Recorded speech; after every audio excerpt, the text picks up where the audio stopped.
Hey, shalom, shalom, mishpocha. Welcome to another edition of Bray Bash's Ramblings. I'm your host, Rabbi Yehuda Ben Shomer, and today I'm going to be talking a little bit about Flag Day. Flag Day has caused a lot of things to come to mind. It's Flag Day in the United States, and I started to think about flags, how flags are the embodiment of the, all the colors and the symbols and the shapes. They're supposed to encapsulate and embody the ideals and the philosophy of a nation and of the peoples of that nation. And I think how we as human beings are created and are geared to put a visual symbol to represent something that is philosophical, spiritual, and intangible.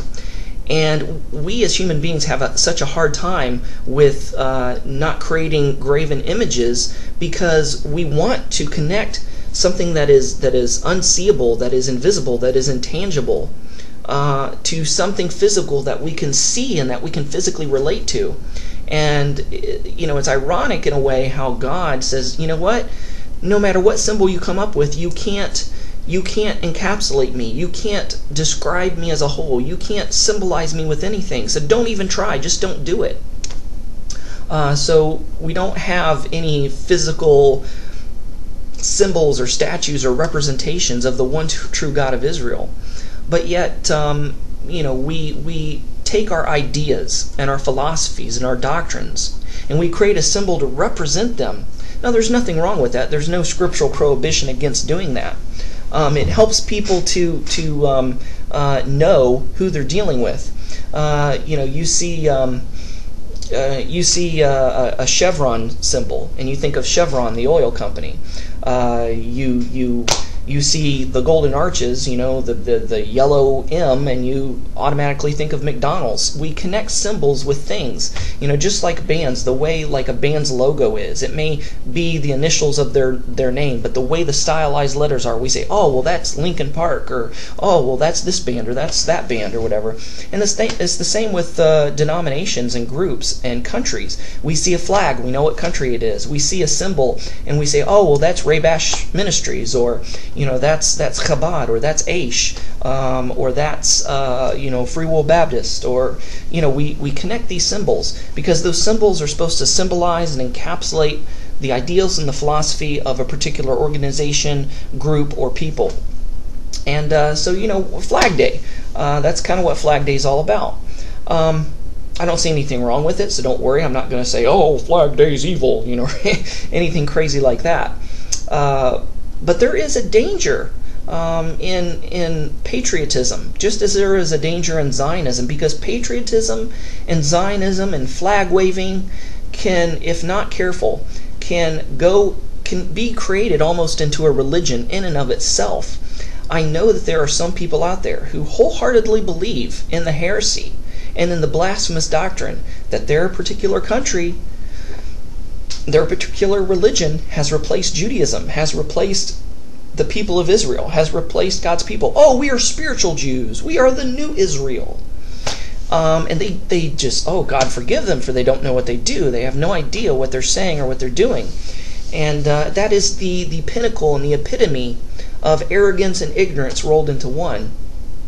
I have no idea. I have nothing against somebody being very appreciative of the country or their heritage or their ethnicity. There's nothing wrong with it. There's nothing wrong with taking pride in that. But when you start forging supremacist ideals regarding your religion, regarding your ethnicity, regarding your heritage, then that's when it becomes wrong. Because I understand people that come from third world countries or countries that have had religious, political, or civil unrest and strife, and they come to a Western world such as the United States or Canada, and they have a new way of life. They're free. Their life is totally changed for the better. And they're so excited to wave that flag, to say, yes, I'm a citizen of the United States. I'm free. That's great. I have nothing wrong with that. I can appreciate that.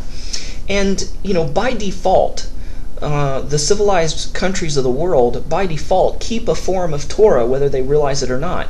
So a Torah-observant believer in Messiah Yeshua will, by default, be a good, patriotic citizen of their country. They will obey the laws of the land.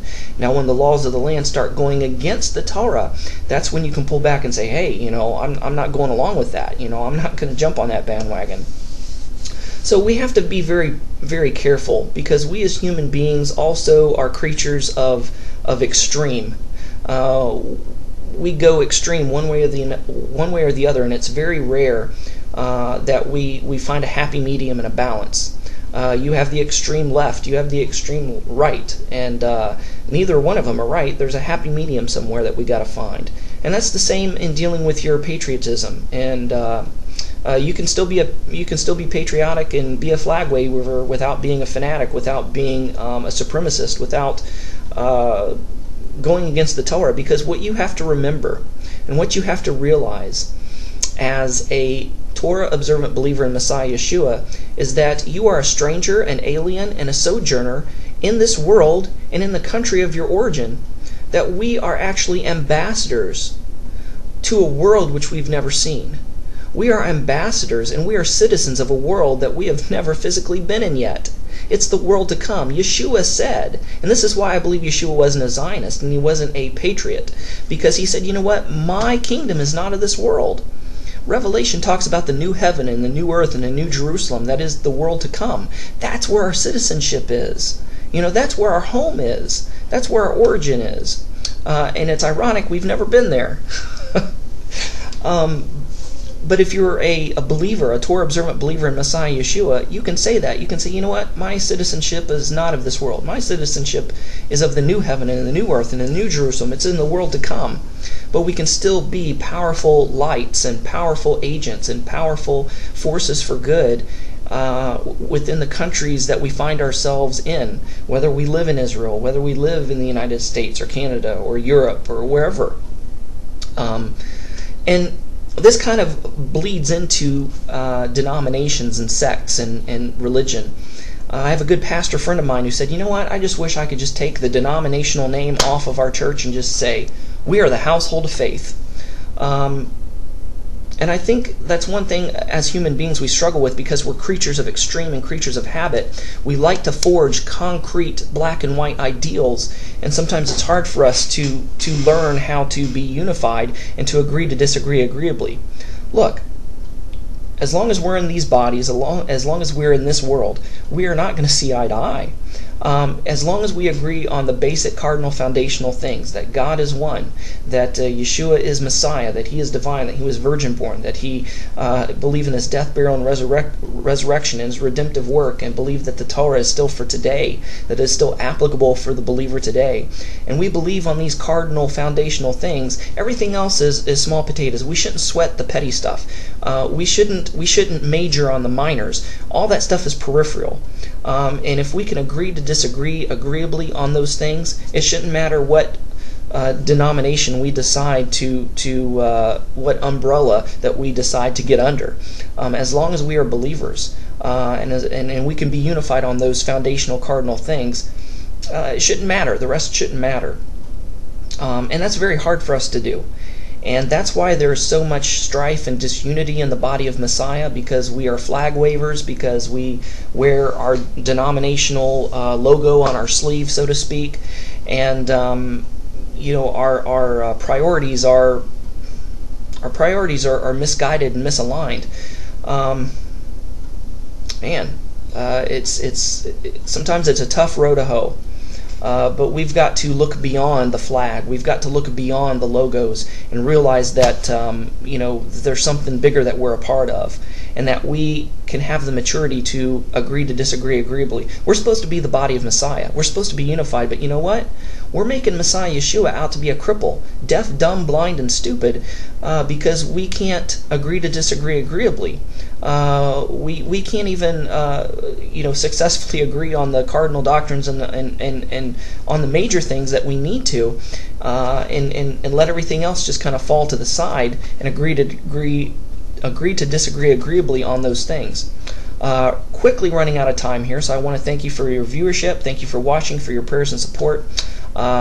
Shalom and Shavua Tov. We'll catch you next time. Bye-bye.